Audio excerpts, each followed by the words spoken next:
Doctor صاحب یہ فرمائیے کہ حضرت ابو ایوب انصاری رضی اللہ تعالیٰ عنہ اور حضرت امیر معاویہ کا آپس کے اندر اختلاف تھا، اس کا کیا قصہ ہے؟ بسم اللہ الرحمن الرحیم. مرزا صاحب نے ایک روایت بیان کی اپنے اسی چیپٹر میں، چونکہ ہم نے بتایا نا کہ وہ ہر ایسی چیز ڈھونڈ کے لاتے ہیں کہ جس کے ذریعے سے وہ حضرت امیر معاویہ رضی اللہ عنہ پہ نقد کر سکیں. لیکن ظاہری بات ہے ان کے حوالے سے صحابہ کرام نے اچھے ریمارکس بھی پاس کیے، یا ان کے صحابہ کرام کے ساتھ بہت اچھے تعلقات بھی تھے، تو اس حوالے سے وہ کوئی گفتگو نہیں کرتے، سب کچھ چھپا جاتے ہیں.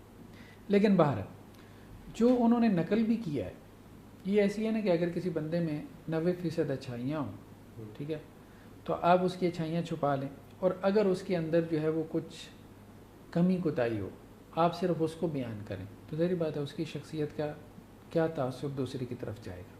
تو یہ کام نہیں کرنا چاہیے. مطلب کسی بندے کے اندر اگر کوئی کمی کوتاہی ہے تو ٹھیک ہے آپ اس کو نقل کریں، لیکن اس کے ساتھ اگر اس کے اندر خوبیاں ہیں تو آپ اس کو چھپائیں نا، آپ اس کو بھی بیان کریں. تو یہ جو بات ہے مستدرک حاکم کی روایت مرزا صاحب نے بیان کی ہے تو یہ بات درست ہے. اس میں کیا ہے کہ جی حضرت عبداللہ ابن عباس سے یہ بات مروی ہے کہ حضرت ابو ایوب انصاری جو ہیں وہ غزوہ روم میں شریک ہوئے، تو اس وقت جس لشکر نے یہ غزوہ سر انجام دیا تھا اس کے امیر حضرت معاویہ تھے. تو حضرت معاویہ نے حضرت ابو ایوب سے کہا کہ کیا آپ ان لوگوں میں شامل نہیں تھے کہ جنہوں نے حضرت عثمان کو قتل کیا؟ دیکھیں یہ پارٹی تو ظاہری بات ہے کہ پیچھے سے چلی آ رہی ہے نا، سپلٹ تو ہو گئے. یہ تو ہم نے دیکھا ہے کہ جنگ جمل ہوئی ہے، جنگ صفین ہوئی ہے، تو صحابہ کرام سپلٹ ہوئے، ٹھیک ہے. ایک طرف حضرت علی اور ان کے ساتھی صحابہ تھے، دوسری طرف حضرت عائشہ، حضرت زبیر، حضرت طلحہ اور ان کے ساتھی تھے، یا پھر ادھر جو ہے وہ حضرت امیر معاویہ اور ان کے ساتھی تھے. یہ تو ہوا ہے، اور وہ ایک دوسرے کے اوپر یہ اس قسم کی تنقید بھی کرتے تھے.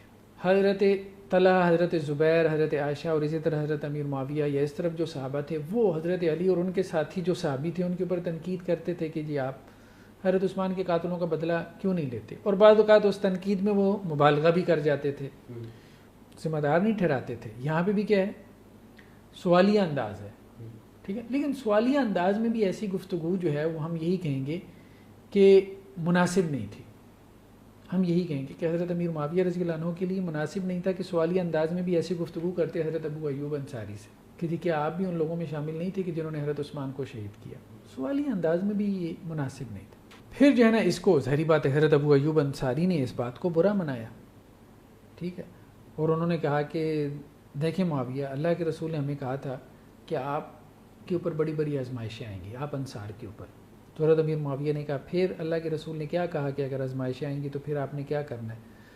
تو حضرت ابو ایوب انصاری نے کہا کہ اللہ کے رسول نے ہمیں کہا تھا کہ آپ نے صبر کرنا ہے.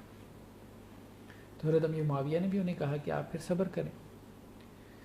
اچھا دوسری طرف جو ہے وہ اب ظاہری بات ہے کہ یہ حضرت علی رضی اللہ عنہ کی سائڈ پر تھے حضرت ابو ایوب انصاری. تو حضرت علی نے جب حضرت عبداللہ بن عباس کو بصرہ کا گورنر بنا کے بھیجا تو عبداللہ بن عباس جو ہیں وہ پھر حضرت ابو ایوب انصاری کے پاس آئے اور ان کی بہت اچھے سے مہمان نوازی کی، اور انہیں کہا کہ جی اگر کوئی حاجت کوئی ضرورت ہو تو آپ ہم سے ذکر کر دیں. تو حضرت ابو ایوب انصاری نے کہا اپنی ضرورت کا ذکر کیا کہ جی 4000 درہم میرے اوپر قرضہ ہے اور مجھے جو ہے نا وہ 8 غلاموں کی ضرورت ہے. تو حضرت عبداللہ بن عباس نے جو ہے وہ انہیں 20,000 درہم اور 40 غلام دیے، یعنی ان کے ساتھ ایک حسن سلوک کیا. تو اس کو اپریشیٹ کرنا چاہیے. تو بہرحال کہنے کا مقصد یہ ہے کہ ہم یہ نہیں کہہ رہے کہ کوئی رنجش نہیں ہوئی، ٹھیک ہے، کوئی کمی کوتاہی نہیں ہوئی. کمی کوتاہی بھی ہوئی ہے، رنجشیں بھی پیدا ہوئی ہیں، ان کو آپس میں کمپنسیٹ کرنے کی کہیں پہ کوشش کی گئی ہے، کہیں پہ نہیں بھی ہو سکا. لیکن یہ ساری باتیں جو ہے وہ جس طرح سے مبالغہ آمیز انداز میں بیان کی جاتی ہیں کہانی بنا کے، ٹھیک ہے، تو وہ طریقہ درست نہیں ہے. ایک بات جتنی ہے اس کو آپ اتنا بیان کریں. ایک کے اندر جتنی کوئی آپ کو کمی کوتاہی نظر آتی ہے آپ اس کی اتنی کمی کوتاہی بیان کریں، ساتھ میں اس کی خوبی بھی بیان کریں. جب آپ اس کی 95% خوبی بیان کریں گے تو خود آپ کے لیے معاملہ واضح ہو جائے گا. اب آپ دیکھیں نا مرزا صاحب یہ بات کہتے ہیں جی دیکھیں یہ ساری باتیں تو صحیح مسلم میں لکھی ہیں، فلاں جگہ پہ لکھی ہیں، حدیث کی کتابوں میں لکھی ہیں، تو ہم حدیثیں بیان کر رہے ہیں. بات یہ ہے کہ اب آپ صحیح مسلم کا مقدمہ پڑھ لے تو امام مسلم نے صحیح بات ہے، یہی بات کہی ہے صحیح مسلم کے مقدمے میں کہ میں نے یہ کتاب عوام الناس کے لیے لکھی ہے.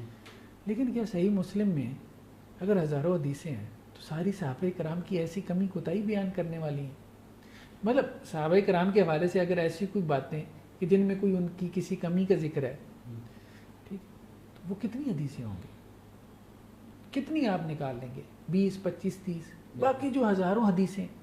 تو اگر آپ شروع سے لے کے آخر تک وہ ہزاروں حدیثیں پڑھیں گے اور درمیان میں سے وہ چند ایک حدیثیں بھی آ جائیں گی تو آپ آرام سے گزر جائیں گے. لیکن جب آپ ہر حدیث کی کتاب میں سے صرف وہی چند ایک حدیثیں بیان کریں گے اور جمع کر کے لوگوں کے سامنے رکھ دیں گے تو اب لوگوں کو ایسے ہی لگے گا کہ یار جیسے صحابہ کرام کا تو اور کوئی کام ہی نہیں تھا سوائے لڑائی جھگڑے کے. بالکل ٹھیک ہے نا، ان کی شخصیت کا کیا تاثر جائے گا؟ یہ اب ایسی ہے نا جیسے قرآن میں دیکھیں اللہ تعالیٰ نے قرآن میں ہر چیز بیان کی ہے نا، واعظ و نصیحت بھی ہے، آخرت کا ذکر ہے، قبر کا ذکر ہے، قیامت کا ذکر ہے، جنت جہنم کا ذکر ہے، رسولوں کے واقعات ہیں، قصص ہیں، توحید کا بیان ہے، بہت کچھ ہے قرآن میں، احکامات ہیں، شریعہ ہے. لیکن قرآن نے بعض اوقات کیا کیا ہے، بعض نبیوں کے اوپر کیا ہے سخت انداز میں گفتگو کی ہے. ٹھیک ہے، جیسے حضرت یونس کے بارے میں کہا، اور اسی طرح سے جو ہے وہ جیسے اللہ کے رسول صلی اللہ علیہ وسلم کے بارے میں کچھ الفاظ آئے عبس وتولی ان جاءہ الاعمی. ٹھیک ہے، اسی طرح جو ہے وہ حضرت آدم کے بارے میں آئے وعصیٰ آدم ربہ فغوی. ٹھیک، اسی طرح سے اور کچھ الفاظ جیسے حضرت موسیٰ کے بارے میں آتا ہے کہ انہوں نے قبطی کو مکہ مارا تو فوقذہ موسیٰ فقضى علیہ، اس کا کام تمام کر دیا. تو اب اگر کوئی صاحب یہ کریں کہ قرآن میں سے صرف یہی واقعات لوگوں کو ہر جمعے میں سناتے رہیں تو لوگوں کے ذہن میں کیا بات آئے گی، انبیاء کے بارے میں کیا تاثر قائم ہوگا؟ لیکن قرآن میں تو اب یہ چیز نہیں ہے نا. تو جب آپ شروع سے الف لام میم سے لے کے الناس تک قرآن ایک ترتیب سے پڑھیں گے تو پھر آپ ان واقعات سے گزر جائیں گے بغیر یہ سوچے ہوئے، بغیر کسی فتنے میں مبتلا ہوئے، بغیر انبیاء کے بارے میں نیگیٹو ہوئی. لیکن اگر کوئی مولوی صاحب اپنی بیوقوفی کی وجہ سے صرف یہی چیزیں ہر جمعہ کے خطبے میں ہائی لائٹ کرنا شروع کر دیں، جیسے اب مرزا صاحب صرف وہی حدیثیں بیان کرنا شروع کر دیں، باقی جو ہزاروں حدیثیں ہیں جو صحابہ کے خیر کو بیان کر رہی ہیں وہ کبھی آپ موضوع بحث نہ بنائیں، لوگوں کے سامنے نہ لے کے آئیں، تو پھر صحابہ کی شخصیت کا کیا تاثر لوگوں کے سامنے جائے گا؟ پھر لوگ یہی کہیں گے جیسے اب لوگ مطلب معاذ اللہ سے برا بلا کہہ رہے ہوتے ہیں آپس میں ایک دوسرے کو، اسی طرح سے صحابہ کے اوپر جو ہے وہ لعن طعن کر رہے ہوتے ہیں، برا بلا ان کو کہہ رہے ہوتے ہیں.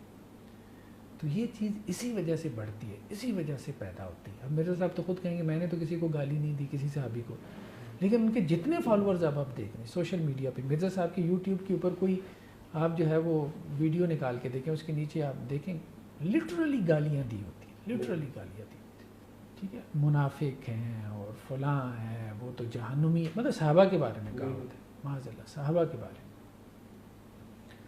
تو اب یہ سب چیزیں مرزا صاحب آپ کی تقریروں سے پیدا ہو رہی ہیں، اس لیے پیدا ہو رہی ہیں کہ وہ وہاں سے نکل رہی ہیں. تو تبھی تو کسی اہل حدیث عالم دین کی جو ہے وہ تقریر کے نیچے تو کوئی ایسا کمنٹ نہیں کرتا.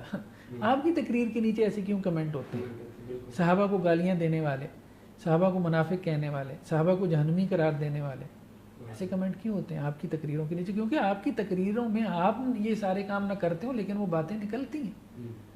کسی اور اہل حدیث یا دیوبندی یا بریلوی عالم دین کی تقریر کے نیچے تو اس طرح سے کوئی کمنٹ نہیں آتا، کیونکہ ان کی بات میں ایسی کوئی گنجائش ہی نہیں ہوتی کیونکہ وہ ایسی بات کر سکے. انہوں نے کسی صحابی کی پرسنالٹی کو ایسے پورٹریٹ کیا ہی نہیں ہوتا جس طرح سے آپ نے کیا ہوتا ہے.